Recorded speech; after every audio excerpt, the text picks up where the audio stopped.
Ce que personne ne t'a jamais expliqué sur l'argent.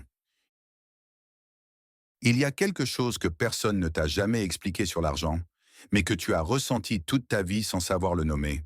Ta relation à l'argent n'est pas logique. Elle n'a rien à voir avec les chiffres, les budgets ou les stratégies. Elle est émotionnelle, elle est psychologique, elle est profondément personnelle. Si tu as du mal à gagner plus, à économiser, à investir, à augmenter tes prix, à demander ce que tu vaux, à accepter l'abondance ou même à parler d'argent sans malaise, ce n'est pas parce que tu manques de discipline ou de connaissances. C'est parce que tu portes un héritage invisible, un ensemble de croyances, de peurs, de blessures et de mécanismes intérieurs que tu n'as jamais explorés. L'argent est un miroir. Il reflète tes peurs. Il révèle tes limites. Il expose tes croyances les plus profondes. Il montre ton rapport à la sécurité, à la valeur, à la liberté et même à ton passé. Laisse-moi te poser une question simple, mais essentielle. Quand as-tu appris pour la première fois que l'argent était quelque chose de compliqué, de dangereux ou de rare? Et une autre. De qui tiens-tu ta peur de manquer, ta difficulté à demander ou ton sentiment de ne jamais avoir assez? Tu n'es pas né avec ces peurs. Tu les as apprises, tu les as absorbées, tu les as héritées. Le problème, c'est que tu continues à vivre avec comme si elles t'appartenaient encore. On t'a peut-être dit que vouloir plus d'argent était égoïste. On t'a peut-être répété que la richesse était réservée aux autres. On t'a peut-être enseigné que le succès rendait arrogant, que l'abondance corrompait ou que l'argent était une source de problèmes. Et sans le savoir, tu as construit ta vie autour de ces idées. Ce livre est là pour briser cet héritage, pour déconstruire les blocages invisibles, pour réécrire ta relation à l'argent de l'intérieur, là où tout commence vraiment. Tu n'as pas besoin de devenir quelqu'un de différent. Tu n'as pas besoin de forcer, de courir ou de t'épuiser à essayer de réussir. Tu n'as pas besoin de stratégies compliquées. Tu as besoin de comprendre comment ton esprit fonctionne. Pourquoi tu bloques? Pourquoi tu sabotes? Pourquoi tu refuses inconsciemment ce que tu dis vouloir? L'argent ne te fuit pas. C'est toi qui, quelque part, t'en éloignes. Et quand tu comprendras vraiment pourquoi, quand tu verras les mécanismes intérieurs, quand tu libéreras ce qui t'empêche de recevoir, quelque chose en toi va changer profondément. De l'espace va se créer, de la légèreté, de la clarté. Et une nouvelle possibilité va apparaître, celle d'attirer l'abondance plutôt que de la repousser. Permets-moi de te poser une dernière question avant de commencer. Et si ton problème avec l'argent n'était pas l'argent, mais ce que tu crois mériter? Respire. Nous allons plonger ensemble dans la psychologie de l'argent et ta relation à l'abondance ne sera plus jamais la même. Chapitre 1. L'héritage invisible, ce que ta famille t'a transmis sans s'en rendre compte. Tu crois peut-être que ta relation à l'argent a commencé le jour où tu as gagné ton premier salaire? Mais ce n'est pas vrai. Elle a commencé bien avant, avant même que tu saches compter, avant que tu comprennes ce que voulait dire cher ou pas cher, avant que tu aies la moindre idée de ce qu'était une facture, une dette, un compte bancaire ou un investissement. Ta relation à l'argent a commencé dans ton enfance, dans les phrases que tu entendais, dans les silences, dans les tensions autour de la table, dans les disputes dont tu ne comprenais pas encore la profondeur, mais dont tu sentais instinctivement le poids. L'argent est depuis toujours l'un des langages émotionnels les plus puissants d'une famille. Quand un parent soupire en regardant une facture, quand on dit «on n'a pas les moyens», quand on répète «l'argent, ça ne tombe pas du ciel», quand un enfant voit sa mère stressée, son père compter chaque euro, ou au contraire tout dépenser pour éviter un malaise intérieur, ce n'est pas neutre. Ce sont des messages qui s'impriment au plus profond de lui. Tu as appris sans apprendre, absorbé sans comprendre, intégré sans choisir. Et aujourd'hui, tu reproduis. Peut-être que tu as hérité d'une peur de manquer, même si tu gagnes bien ta vie. Peut-être que tu culpabilises de vouloir plus, parce qu'on t'a appris que l'ambition était suspecte. Peut-être que tu caches ton argent, que tu as peur de l'investir, que tu évites les conversations financières.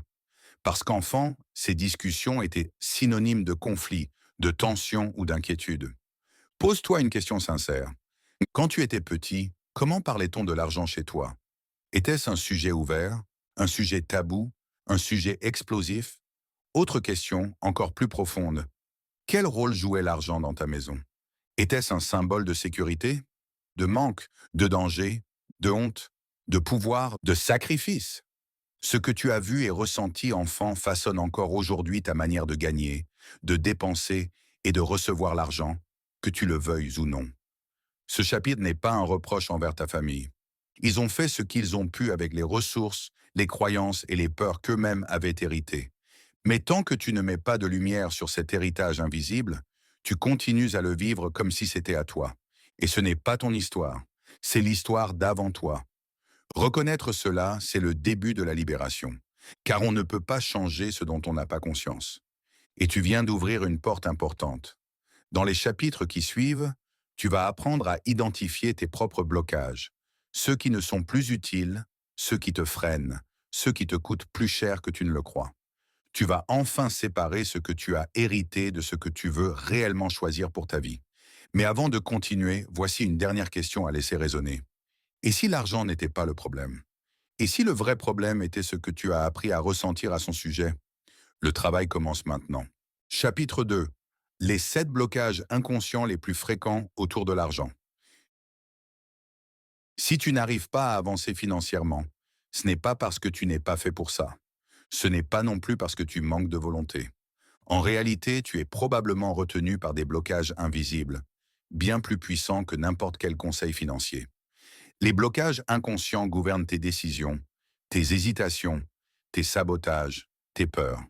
Ils créent une sorte de plafond intérieur que tu sens, mais que tu n'arrives pas à briser. Dans ce chapitre, on va mettre des mots sur ces freins, pour les éclairer, les comprendre et commencer à les déprogrammer. Voici les 7 blocages inconscients les plus fréquents. 1. La peur de manquer. C'est le blocage le plus répandu. Même les personnes qui gagnent bien leur vie y sont enfermées. C'est une colère douce mais constante, une tension dans le ventre, un futur imaginaire qui menace toujours de s'écrouler. La peur de manquer te fait économiser sans raison, dire non à des opportunités ou rester dans une vie trop petite par peur de perdre ce que tu as. Pose-toi la question. Quand tu penses à l'argent, est-ce la sécurité qui te vient ou la peur? Deuxième, la peur de réussir. Celles et ceux qui en souffrent n'en sont jamais conscients. Pourquoi? Parce que la réussite fait peur autant que l'échec. Réussir implique d'être vu. Être vu implique d'être jugé. Être jugé implique d'être vulnérable. Si quelque chose en toi associe réussite avec solitude, rejet, surcharge ou pression, tu vas, sans le vouloir, saboter tes propres chances. Demande-toi ceci. Que penses-tu que tu vas perdre si tu réussis vraiment? Troisième, la peur de décevoir. Tu gagnes, tu progresses, mais tu sais que quelqu'un de ton entourage ne comprendrait pas, ou t'en voudrait, ou se sentirait inférieur, ou te demanderait plus. Alors tu ralentis, tu te brides, tu restes au niveau des autres pour ne pas créer de tension. As-tu déjà eu peur d'être trop pour quelqu'un? Quatrième, la croyance que tu ne mérites pas plus. Celle-ci est brutale et silencieuse. C'est un poison lent. Si quelque part en toi, tu crois que tu ne vaux pas assez, que tu n'es pas légitime, que tu n'as pas ce qu'il faut, alors ton esprit va rejeter toute possibilité d'abondance. Même si consciemment tu en rêves. Ce que tu crois mériter détermine ce que tu acceptes. Cinquième, la peur de perdre le contrôle. Gagner plus implique souvent de lâcher prise, essayer, prendre un risque calculé, faire confiance. Mais si ton besoin de maîtrise est trop fort, tu vas t'enfermer dans la sécurité, même quand elle t'étouffe. Ton désir de contrôle t'empêche-t-il d'avancer? 6. La loyauté inconsciente envers ta famille.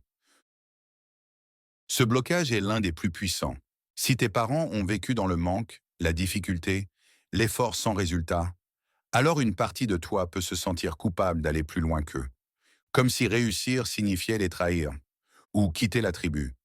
Demande-toi, as-tu peur de dépasser les limites financières de ta famille d'origine?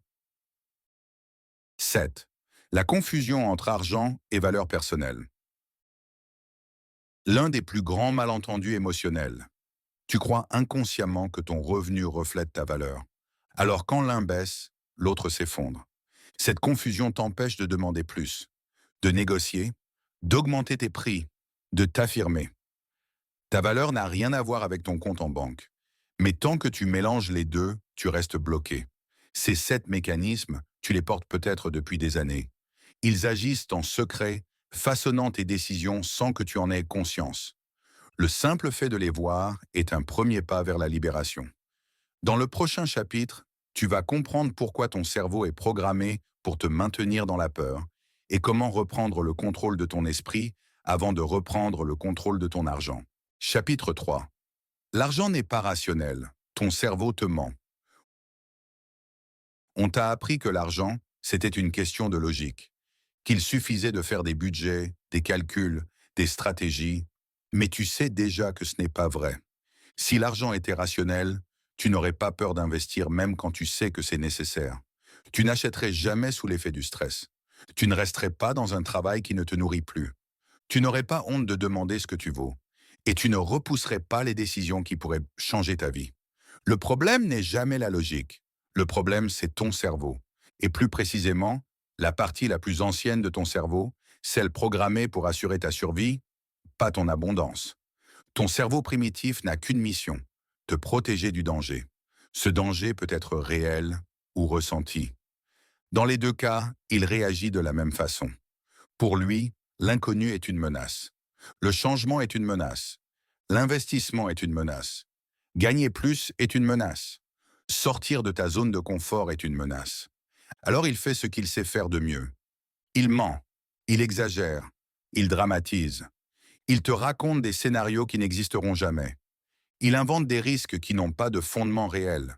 As-tu déjà remarqué que tu pouvais passer des heures à imaginer tout ce qui pourrait mal tourner, mais rarement tout ce qui pourrait bien se passer? Ce n'est pas toi. Ce n'est pas ta personnalité. Ce n'est pas ton manque de confiance. C'est ton cerveau primitif, programmé pour la survie. Il ne veut pas te rendre riche. Il veut que tu restes vivant. Et pour lui, vivant signifie dans ce que tu connais déjà. Tu n'as pas peur d'investir parce que c'est dangereux. Tu as peur parce que ton cerveau ne connaît pas encore ce terrain. Tu n'as pas peur de gagner plus parce que c'est risqué. Tu as peur parce que la réussite ne fait pas partie de tes repères émotionnels. Tu n'as pas peur de changer de vie parce qu'elle serait mauvaise. Tu as peur parce qu'elle serait différente. Le cerveau primitif déteste la différence. Elle lui demande de recalculer, de réapprendre, de s'adapter. Et pour lui, l'adaptation, c'est du danger potentiel. Alors il te murmure des phrases subtiles. Ce n'est pas le bon moment. Tu n'es pas prêt. C'est trop risqué. Tu vas perdre. Tu devrais attendre encore. Ça marche pour les autres, mais pas pour toi. Mais ici, tu dois comprendre une vérité essentielle. Ce que ton cerveau te montre n'est pas la réalité. C'est sa propre interprétation, construite à partir de ton passé, de tes peurs et de tes conditionnements. Ton cerveau ne cherche pas la vérité. Il cherche la sécurité. Et tant que tu confondras les deux, tu resteras prisonnier. Alors laisse-moi te poser une question simple, mais capable de tout changer. Et si ce que tu appelles peur n'était qu'un signal archaïque, un vieux logiciel intérieur qui n'a plus sa place dans la version actuelle de ta vie? Dans le prochain chapitre, tu vas découvrir la peur la plus répandue, la peur de manquer, et pourquoi elle dirige tes finances beaucoup plus que tu ne l'imagines. Chapitre 4. La peur de manquer. L'illusion la plus répandue et la plus destructrice. La peur de manquer. C'est probablement la peur financière la plus répandue, la plus ancienne et la plus irrationnelle. C'est une brume qui s'installe tôt dans la vie, souvent sans mots, juste avec une sensation diffuse que ce qu'on a ne suffira jamais. Même les gens qui gagnent bien leur vie la ressentent. Même ceux qui ont des économies, des revenus stables, voire du confort matériel. Cette peur ne disparaît pas avec l'argent, parce qu'elle ne vient pas de l'argent. Elle vient de l'intérieur. Elle vient d'un endroit en toi qui croit profondément que la sécurité est fragile, que tout peut s'effondrer, que tu dois te méfier, que tu dois tenir, que tu dois serrer les dents. C'est une peur ancestrale transmise de génération en génération. Une peur qu'on hérite sans la questionner. Tu sais qu'elle est là quand tu stresses dès qu'une dépense arrive, même si tu peux la payer. Tu gardes de côté au cas où, même quand tu aurais besoin de cet argent. Tu refuses des opportunités qui pourraient t'enrichir par peur d'en perdre un peu. Tu dis non à des expériences, à des voyages, à des projets, non pas parce que tu ne peux pas, mais parce que tu as peur de pouvoir moins. Cette peur crée un paradoxe tragique. À force d'avoir peur de manquer, tu t'empêches d'abonder. Regarde un instant ta vie. Combien de fois as-tu refusé quelque chose qui aurait pu te faire évoluer, simplement parce que tu imaginais que l'argent ne suivrait pas? Combien de fois as-tu réduit ton ambition pour rester en sécurité? Combien de fois as-tu répété ⁇ Ce n'est pas raisonnable ⁇ alors que ce n'était pas ta raison qui parlait, mais ta peur? Cette peur agit comme un filtre. Elle te montre le monde sous un angle étroit, rétréci, limité. Elle te fait croire que tout est rare, que l'argent est difficile, que les opportunités sont exceptionnelles, que la vie ne t'offrira peut-être rien de plus. Mais laisse-moi te dire quelque chose d'essentiel. La peur de manquer n'a rien à voir avec la réalité. Elle est un souvenir émotionnel, un écho du passé qui continue de te parler comme si tu étais encore cet enfant qui regardait les adultes s'inquiéter. Aujourd'hui, tu n'es plus cet enfant. Aujourd'hui, tu as une capacité que tu n'avais pas alors, celle de créer. Créer des solutions, créer des revenus, créer des opportunités, créer de la valeur, créer ta vie financière. La peur de manquer t'empêche de voir cette vérité fondamentale.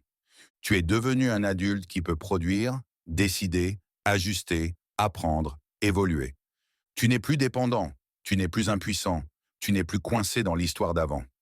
Alors pose-toi sincèrement ces deux questions.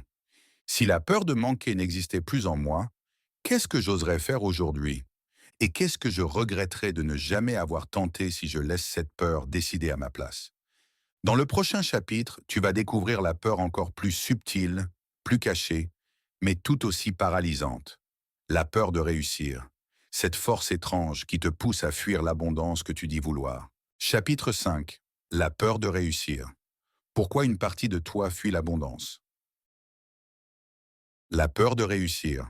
C'est l'une des peurs les plus puissantes et les moins avouées, parce qu'elle semble illogique. Qui aurait peur de réussir? Qui aurait peur de gagner plus, de vivre mieux, d'être reconnu? Et pourtant, beaucoup de gens fuient inconsciemment leur propre réussite. Pas parce qu'ils ne la veulent pas, mais parce qu'ils en redoutent mal le prix. La peur de réussir n'est pas une peur de l'argent lui-même. C'est une peur de ce que l'argent ferait de toi, ou de la façon dont ta vie changerait si tu devenais vraiment la personne que tu es au fond. Ce n'est pas l'abondance qui t'effraie, c'est ce qu'elle pourrait révéler. Quand tu réussis, tu deviens visible. Et devenir visible, c'est risquer le jugement, la critique, l'envie. Quand tu réussis, tu quittes la zone connue. Tu enfreins les règles implicites du « reste comme tout le monde ». Quand tu réussis, tu t'exposes. Tu deviens responsable. Tu deviens quelqu'un qu'on regarde, qu'on sollicite, qu'on attend. Certaines personnes ont peur de la pression. D'autres ont peur de décevoir. D'autres encore ont peur de ne pas être capables de maintenir leur succès. Et puis il y a une vérité encore plus profonde. Réussir oblige à se détacher de certaines choses, et parfois de certaines personnes. La réussite demande de te séparer de ton passé, de quitter l'ancienne version de toi, de renoncer à certaines excuses, certains rôles, certaines identités qui te servaient de refuge. Il y a peut-être une partie de toi qui a peur de ne plus reconnaître la personne que tu deviendrais, ou une partie qui se dit « Si je réussis, je n'aurai plus de raison de me plaindre, je n'aurai plus d'excuses, je devrais affronter ma vraie puissance. » Et ça, c'est effrayant. Laisse-moi te poser une question importante. Si tu réussissais au niveau que tu dis vouloir, qu'est-ce que tu crains secrètement d'y perdre? L'amour de quelqu'un? Sa validation? Le confort d'une identité que tu connais? La sécurité d'être celui qui essaye, plutôt que celui qui doit assumer son succès? La peur de réussir est parfois la peur de devenir celui qui n'a plus de limitation extérieure pour se cacher. Parce que si rien ne t'empêchait de réussir, il ne resterait que la question brute. Et maintenant, qu'est-ce que je fais de ma puissance? Mais voici la vérité que ton esprit fuit depuis longtemps. Tu es capable. Tu es prêt. Et tu es fait pour aller plus loin que ce que ton environnement t'a laissé croire. Tu n'as pas à choisir entre réussir et rester fidèle à toi-même. Tu peux réussir avec ton cœur, avec tes valeurs, sans écraser personne, sans devenir quelqu'un d'autre. La réussite n'est pas une trahison, c'est une expansion. Et si tu sens une résistance, ce n'est pas un signe d'échec, c'est un signe d'évolution. Dans le prochain chapitre, on va explorer un point essentiel, le rapport à la valeur. Pourquoi tu te vends trop bas? Pourquoi tu n'oses pas demander? Et comment reconstruire une vraie estime financière de toi-même? Chapitre 6. Le rapport à la valeur. Pourquoi tu te vends trop bas? Il existe un lien silencieux, presque invisible, entre l'argent et la valeur personnelle. Un lien que personne ne t'a jamais appris à reconnaître, mais qui influence chaque décision financière, sans exception. Tu veux savoir pourquoi certaines personnes demandent leur valeur sans trembler, négocient sans culpabilité et n'hésitent pas à augmenter leur prix? Ce n'est pas parce qu'elles sont plus compétentes que toi, ce n'est pas parce qu'elles sont plus intelligentes, plus talentueuses ou plus expérimentées. C'est parce qu'elles croient qu'elles le méritent. Et toi, tu en doutes encore. La manière dont tu te vends, c'est souvent la manière dont tu te vois. Si tu as du mal à demander une augmentation, à augmenter tes tarifs, à parler d'argent sans t'excuser, ou même à dire «je vaux plus que ça», ce n'est pas un problème financier. C'est un problème identitaire. Tu ne négocies pas ton prix. Tu négocies ton estime. Et tant que tu croiras, même légèrement, que tu n'es pas assez, tu accepteras des conditions, des salaires, des missions, des traitements, toujours en dessous de ce que tu mérites. La question n'est donc pas combien ça vaut. La vraie question est combien je me permets de valoir. Regarde un instant ta vie. Combien de fois as-tu accepté un montant qui ne te convenait pas, juste pour éviter un malaise? Combien de fois t'es-tu excusé de demander plus? Combien de fois as-tu eu peur qu'on dise non, alors que tu dis non à toi-même depuis des années? Ce blocage ne vient pas de toi. Il vient de ton histoire. Il vient des messages implicites que tu as reçus en grandissant. Ne fais pas trop de bruit. Ne prends pas trop de place. Ne dérange pas. Contente-toi de ce que tu as. Ce n'est pas bien de vouloir plus. Tu as appris à minimiser ta valeur pour être accepté, aimé, rassuré. Et aujourd'hui, tu minimises encore, mais cette fois devant toi-même. Voici une vérité que tu dois absorber profondément. Le monde ne te donnera jamais plus que ce que tu demandes. Il ne devinera pas ce que tu vaux. Il ne lira pas dans ton cœur. Il n'agira pas selon ta fatigue ou tes efforts.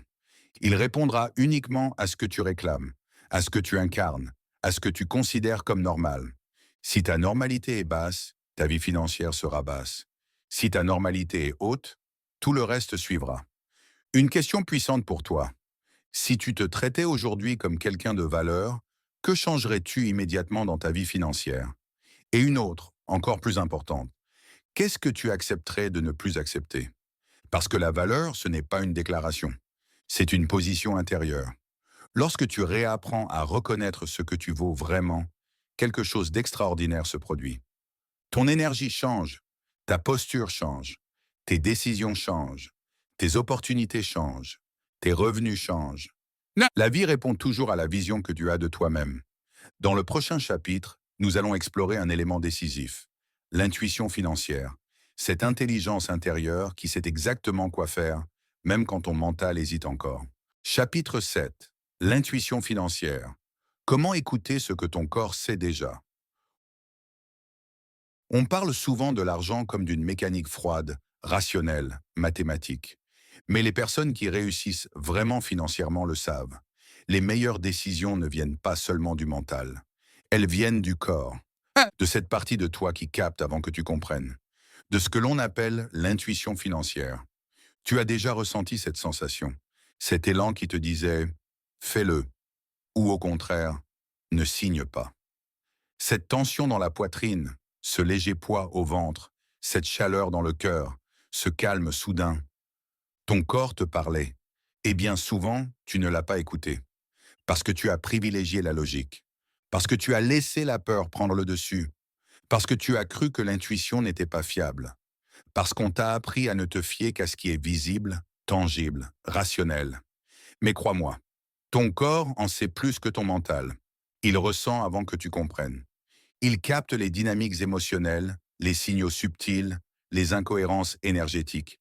Il sait reconnaître une bonne opportunité d'une mauvaise, même quand tout semble identique à première vue. Combien de fois t'es-tu retrouvé dans une situation où tu t'es dit « Je le savais, j'aurais dû écouter mon instinct ». Ton intuition financière n'est pas un luxe, c'est un instrument, un mécanisme sophistiqué qui a été étouffé par des années de logique forcée, de peur, de doute et de conditionnement. Voici quelque chose que personne ne t'a dit. La plupart des mauvaises décisions financières ne viennent pas d'un manque d'intelligence, mais d'un manque d'écoute intérieure. Tu savais, et tu t'es ignoré. Alors comment réapprendre à écouter ton intuition financière? D'abord, en ralentissant. L'intuition n'est pas bruyante. Elle ne hurle pas. Elle chuchote. Si ton esprit est saturé, tendu, agité, elle devient impossible à percevoir. Ensuite, en observant ton corps. Chaque fois que tu dois prendre une décision liée à l'argent, pose-toi ces questions simples. Comment mon corps réagit? Est-ce que je me sens contracté ou expansé? Est-ce que je respire librement ou est-ce que quelque chose se bloque? Est-ce que cette option me donne de l'énergie ou m'en enlève? L'intuition travaille en sensation, jamais en argument. Elle ne cherche pas à convaincre, elle montre. Enfin, en te faisant confiance. L'intuition financière ne se renforce pas quand tu attends d'avoir raison, mais quand tu oses t'écouter, même légèrement. Plus tu te fais confiance, plus ta perception devient fine, précise, stable. Plus tu l'ignores, plus elle s'affaiblit. Et laisse-moi te dire ceci avec force. Ton intuition ne te protégera pas seulement des mauvaises décisions. Elle t'ouvrira les bonnes. Elle te fera sentir quand une opportunité est alignée avec toi. Elle t'indiquera le bon moment. Elle te guidera vers ce qui est cohérent avec tes valeurs, ta vision, ta croissance. Alors pose-toi une dernière question avant de passer au chapitre suivant. Et si tu arrêtais de faire confiance uniquement à la logique et que tu commençais à écouter ce que ton corps sait déjà? Dans le prochain chapitre, nous allons passer de l'écoute à l'action. Comment reprogrammer ton esprit avec des micro-habitudes qui transforment ta relation à l'argent de manière durable? Chapitre 8. Reprogrammer ton esprit. Les 7 micro-habitudes qui changent tout.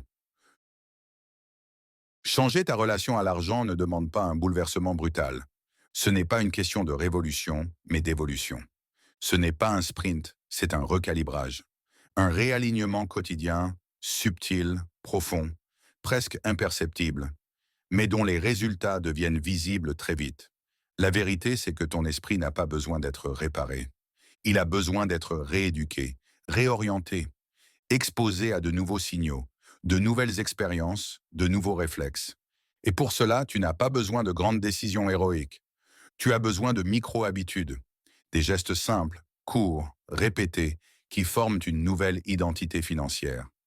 Voici les 7 micro-habitudes les plus puissantes. 1. Commencer chaque journée en clarifiant ce que tu veux vraiment.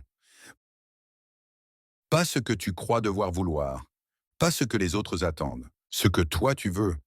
Cette clarté oriente ton cerveau vers l'abondance plutôt que vers la survie. Une question suffit, qu'est-ce que je veux vraiment améliorer financièrement aujourd'hui? 2. T'autoriser à vouloir plus sans culpabilité. Chaque fois que tu dis « ce serait trop pour moi », ton esprit se ferme. Chaque fois que tu te dis « je peux viser plus haut », il s'ouvre. L'abondance commence par une permission intérieure. 3. Noter les décisions que tu repousses. La procrastination financière n'est jamais innocente. Elle révèle un blocage, peur, confusion, manque de valeur ou loyauté familiale. Note chaque jour, quelle décision financière ai-je évité aujourd'hui et pourquoi? Tu vas te surprendre. 4. Réduire la consommation émotionnelle. Achat impulsif, dépenses pour combler un vide, pour calmer un stress, pour remplir un manque affectif, ce sont des achats de survie, pas d'abondance. Une seule question peut tout changer. Est-ce que j'achète pour me remplir ou pour me servir? 5. Agir même quand ce n'est pas parfait. Ton esprit sabote souvent tes finances parce qu'il attend la bonne occasion, le bon moment, le bon contexte. Mais en réalité, l'abondance répond au mouvement, pas à la perfection. Prends de petites actions imparfaites. Elles rééduquent ton cerveau à oser. 6. Observer ton langage autour de l'argent. Chaque phrase que tu dis programme ton esprit. Je n'y arriverai jamais. L'argent, c'est compliqué. Je ne suis pas doué avec ça. Ces phrases sculptent ta réalité et tu peux les changer. Remplace-les par « je peux apprendre »,« je peux devenir meilleur »,« je peux gérer ».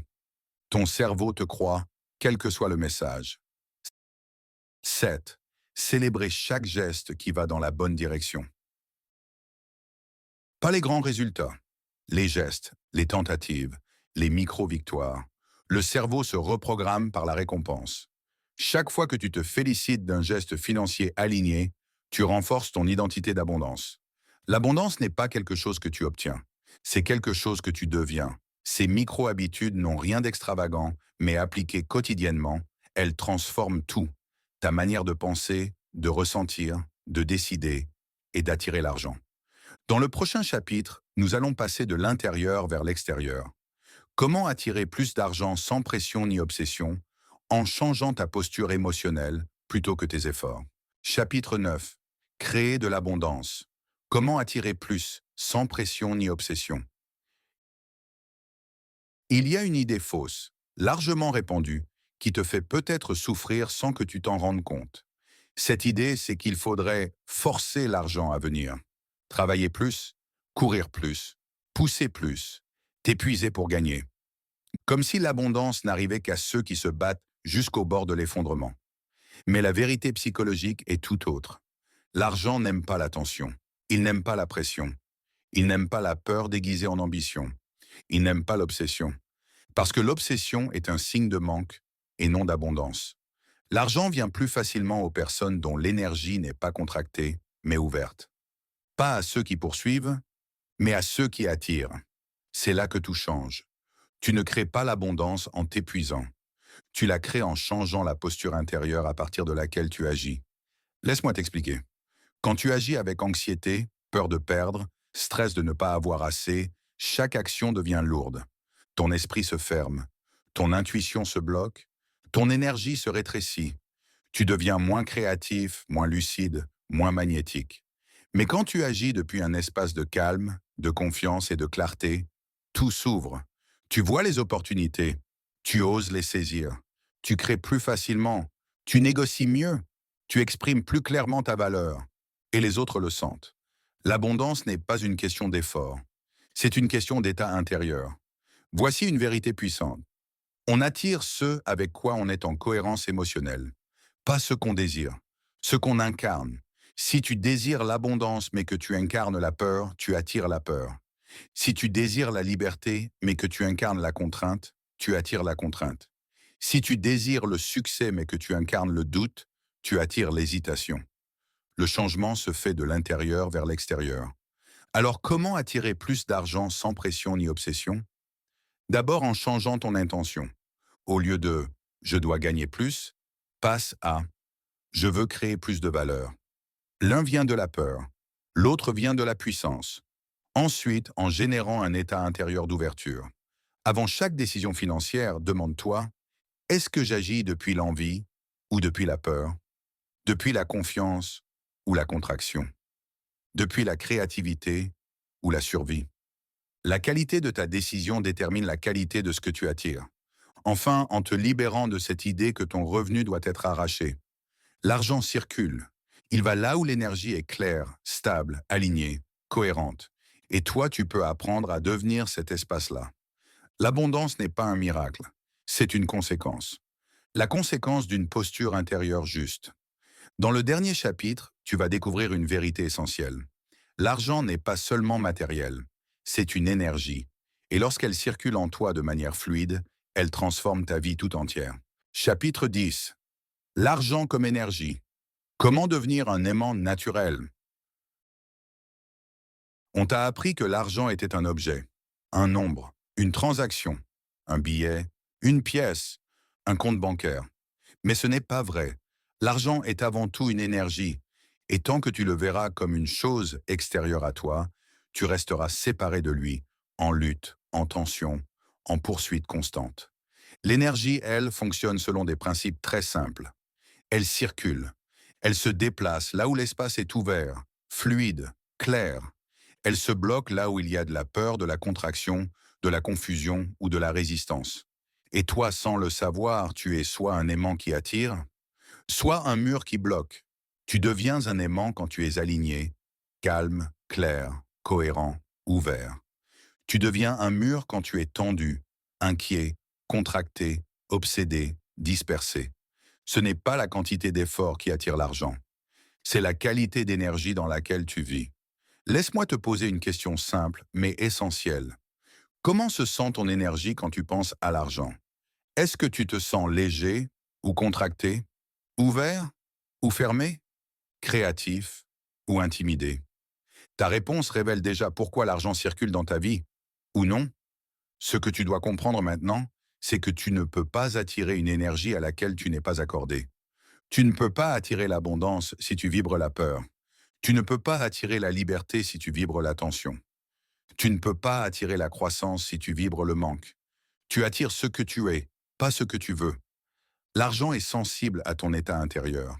Il ressent ta disponibilité. Il reconnaît ta stabilité émotionnelle. Il suit ton niveau de clarté. Il répond à ton alignement. Tu veux attirer plus d'argent? Deviens un espace dans lequel l'argent aime entrer. Un espace calme. Un espace confiant. Un espace qui ne confond pas la valeur avec la peur. Un espace qui accueille plutôt qu'un espace qui poursuit. Et ce n'est pas mystique. C'est psychologique. C'est comportemental. C'est réel. Les personnes qui attirent naturellement l'argent ont un point commun très simple. Elles vivent dans une posture où l'argent n'est plus un objet à obtenir, mais une conséquence naturelle de leurs valeurs, de leurs actions, de leur état d'esprit, de leurs décisions. Elles ne courent pas après l'argent. Elles deviennent la version d'elles-mêmes qui sait quoi en faire. Elles ne cherchent pas à faire plus d'argent. Elles cherchent à être plus elles-mêmes, plus claires, plus alignées, plus conscientes. Et l'argent suit. Ce chapitre n'est pas là pour te faire rêver. Il est là pour te rappeler une vérité fondamentale. Tu es déjà un aimant. Mais c'est toi qui choisis ce que tu attires.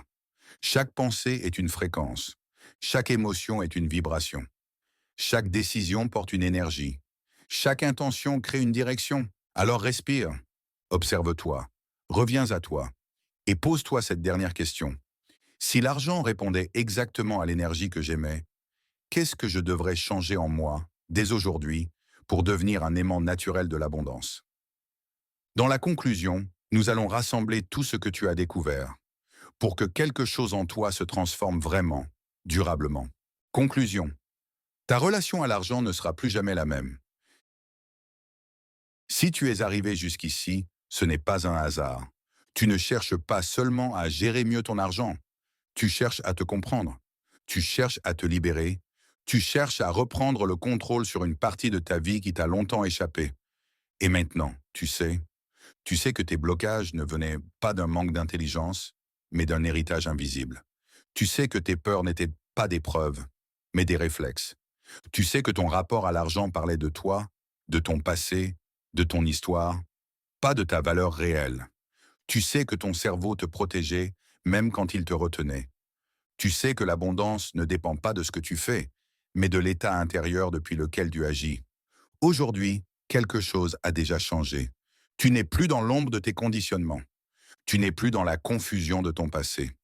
Tu n'es plus dans ce brouillard qui te faisait croire que ce n'est pas pour toi. Tu as mis de la lumière, et ce que l'on voit clairement ne peut plus se cacher. Alors laisse-moi te poser maintenant les 3 questions qui peuvent transformer ta vie si tu acceptes d'y répondre honnêtement. 1. Qu'est-ce que tu vas cesser de tolérer financièrement? Les excuses? Les petits prix? Les décisions dictées par la peur? Les limites héritées des autres? 2. Qu'est-ce que tu vas t'autoriser enfin à vouloir? Plus d'argent? Plus de liberté? Plus de confort? Plus de respect intérieur?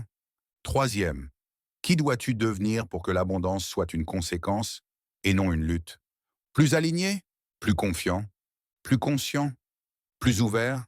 Parce que c'est là que tout se joue. Pas dans la technique. Pas dans les secrets. Pas dans les stratégies compliquées. Dans toi. Tu n'attires pas ce que tu veux. Tu attires ce que tu es. Ton travail maintenant n'est pas de chercher plus d'argent, mais d'aligner ton esprit, ton énergie, ton identité, pour devenir la personne que l'abondance reconnaît comme un espace naturel. Tu n'as pas besoin d'être parfait. Tu n'as pas besoin d'être prêt. Tu n'as pas besoin de tout comprendre. Tu as juste besoin de continuer à avancer dans la clarté. La psychologique de l'argent, c'est la psychologique de soi. Et maintenant que tu vois plus clair, une nouvelle vie financière peut commencer. Retiens ceci. Tu mérites la stabilité. Tu mérites l'abondance. Tu mérites la liberté intérieure. Tu mérites d'être en paix avec l'argent. Et tu mérites une vie où tu n'es plus dirigé par la peur, mais par la conscience. Ce livre se termine ici. Mais ta transformation, elle, ne fait que commencer.